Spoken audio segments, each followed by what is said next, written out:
You wake up at 7 a.m. Not to an alarm, not because you have to. You wake up because sunlight is pouring through floor-to-ceiling glass and the harbour is sparkling right outside your bedroom. That's Tuesday morning as a millionaire in Sydney. Now rewind. Same net worth, same bank balance, but you're in Melbourne.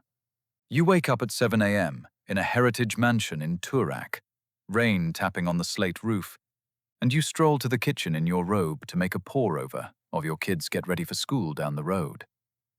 Right now, Australia has roughly 1.9 million millionaires. 1 in 10 Aussies have crossed that threshold, according to the 2025 UBS Global Wealth Report. Sydney alone has around 152,900 of them. Melbourne sits at about 94,000. So both cities are loaded with wealth. But the way that wealth plays out, day to day, street to street, is shockingly different. And if you're building toward that number, or you're already there, the city you choose reshapes what your money actually buys you. Let's start with the biggest line item: property. In Sydney, the premium postcode is Point Piper. The median house price there just hit $17.3 million. Vaucluse sits around $9.5 million. Bellevue Hill, Double Bay, Mossman, they're all in the multi-million range just to get through the front door. You're paying for harbour views, water access, and some of the most tightly held real estate on the planet. Turnover in Point Piper is just 2.3%, well below the national average. These homes barely come up for sale, and when they do, they don't last. Melbourne's top end looks different. Toorak, the crown jewel, has a median house price around $5.1 million. Brighton comes in lower. You can pick up a stunning period home on a tree-lined street for $3 to $4 million. That means in Melbourne, your property dollar stretches roughly 2 to 3 times further at the luxury end. And here's something that gets overlooked. Melbourne's luxury market actually dipped slightly in the past 12 months, with Toorak seeing prices soften by about 10%. Now let's talk about what happens after you buy the house. In Sydney, your kids go to a school like Scots College in Bellevue Hill. Year 12 tuition in 2026 sits at $52,770. Some Sydney private schools have crossed the $50,000 mark for the first time this year. Add in uniforms, excursions, camps, and levies, and you're easily looking at $55,000 to $60,000 per child per year. Melbourne's elite schools are expensive too, but across the board, they cost less. Top Melbourne day schools like Scotch College and Melbourne Grammar charge between $38,000 and $45,000 a year. That's roughly $10,000 to $15,000 less per child than Sydney's top tier. Put 2 kids through 13 years of school, and that gap alone could save you over $250,000. Now, here's where lifestyle really starts to split. Sydney's millionaire lifestyle is built around the outdoors. Harbour, beaches, coastal walks from Bondi to Coogee. You're doing weekend lunches at Catalina in Rose Bay, mooring a boat at the Royal Sydney Yacht Squadron, catching the ferry to Manly for no reason other than it feels good. The energy is bright, fast, and aspirational. People dress well, people drive well. There's a visible current of wealth, and it moves quickly. Melbourne's version is quieter but deeper. The culture here is built around food, art, laneways, and conversation. Your Saturday morning is a slow brunch at a hidden cafe in South Yarra, then a private gallery opening in Fitzroy, then dinner at a restaurant you can't find on Google Maps because it doesn't want to be found. Melbourne rewards taste over display, substance over flash. And if that's your style, your money goes further because the infrastructure is built for experience, not for show.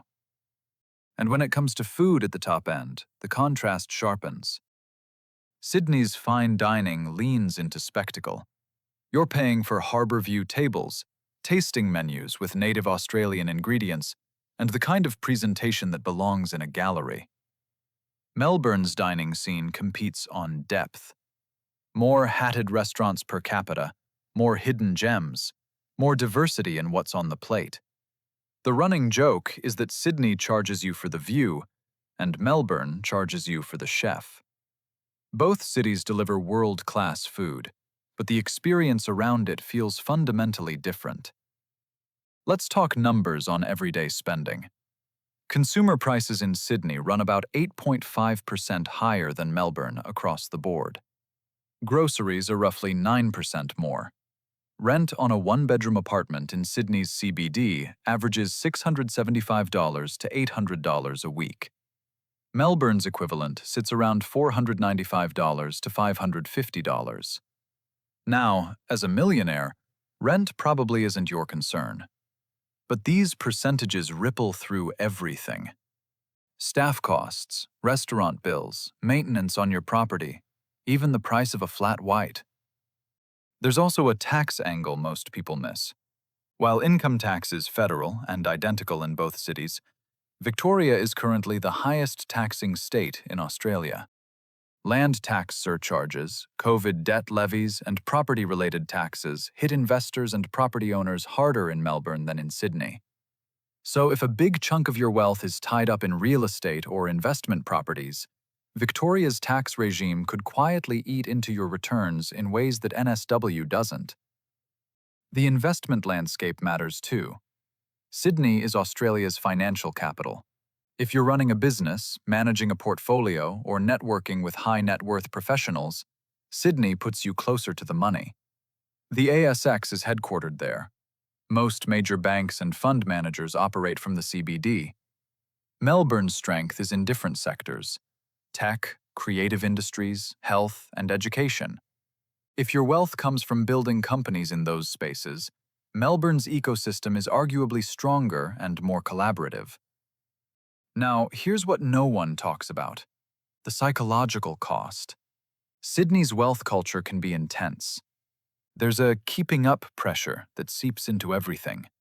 The postcode you live in, the car you drive, the school your kids attend.